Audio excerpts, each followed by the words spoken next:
Hi all. So ஒரு முக்கியமான விஷயம் என்ன அப்படின்னா, இந்த எஸ்பிஐ கிளர்க் மெயின்ஸ் யாரெல்லாம் அப்பியர் ஆக போறீங்களோ, அவங்களுக்கு சொல்லணும். ஸோ அது வந்து ஆல்ரெடி ஒரு 2வது அட்டெம்ப்ட், 3வது அட்டெம்ப்ட் அப்படிங்கிறவங்களுக்கு பிரச்சனை இல்ல. கொஞ்சம் தெரிஞ்சிருக்கும். பட் ஆனா ஃப்ரெஷர்ஸ் பார்த்தீங்க அப்படின்னா, இப்போ தான் ஃபர்ஸ்ட் டைம் நான் மெயின்ஸ் எழுதுறேன் அப்படின்றவங்க பார்த்தீங்க அப்படின்னா, ஃபுல்லா இந்த கரண்ட் அஃபேர்ஸே எடுத்து வச்சுட்டு உட்காந்துட்டு இருக்கிறீங்க. ஸோ அந்த தப்ப பண்ணாதீங்க.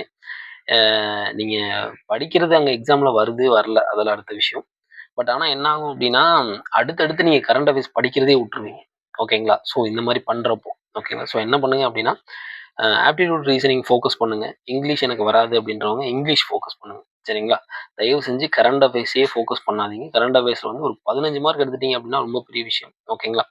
ஸோ போதும். இவ்வளோ நாள் நீங்க படிச்சது போதும் கரண்ட் அஃபேர்ஸ். இதுக்கப்புறம் ரிவிஷன் மட்டும் பண்ணுங்க. புதுசா எதையும் படிக்காதீங்க. Aptitude reasoning topic wise sectional test போடுங்க. அ அதுக்கப்புறம் பார்த்தீங்க அப்படின்னா, இங்கிலீஷ் ஃபோக்கஸ் பண்ணுங்க. சரிங்களா? அதுதான் உங்களுக்கு வந்து ஸ்கோர் வாங்கி தரும். சரிங்களா? ஸோ தயவு செஞ்சு கரண்ட் அஃபேர்ஸ் எடுத்து வச்சுட்டு உட்காந்துக்காதீங்க. ஓகேங்களா? ஏன்னா நீங்க ப்ரீவியஸ் இயர் எழுதினவங்ககிட்ட வேணா கேட்டு பாருங்க. அவங்க வந்து சொல்லுவாங்க அவங்களோட எக்ஸ்பீரியன்ஸ். மத்த எக்ஸாம் மாரி எஸ்பிஐ இருக்காது. ஓகேங்களா? ஸோ வந்து ஒரு மாதிரி இருக்கும். கொஸ்டின்ஸ் வந்து நம்ம எங்கேருந்து படிச்சாலுமே அவன் எங்கேருந்து கேட்கறான்னே தெரியாது. ஓகேங்களா? ஸோ வந்து ஜென்ரலா அந்த நாலேட்ஜ் அந்த கரண்ட் அஃபேர்ஸ் நாலேட்ஜ் வச்சு தான் கொஸ்டின் கேட்பாங்க. ஸோ அதனால நீங்க இப்ப படிக்கிறது எதுவுமே வராது அப்படின்ற மாரி வச்சுக்கோங்களேன். நான் நெகட்டிவா சொல்றேன் அப்படின்னு நெனைக்காதீங்க. உண்மைய தான் சொல்றேன். ஏன்னா நான் பார்க்குற வரைக்கும் எல்லாருமே கரண்ட் அஃபேர்ஸ்ன்னு உட்காந்துருக்கிறீங்க. ஸோ அந்த தப்ப பண்ணாதீங்க. All the best.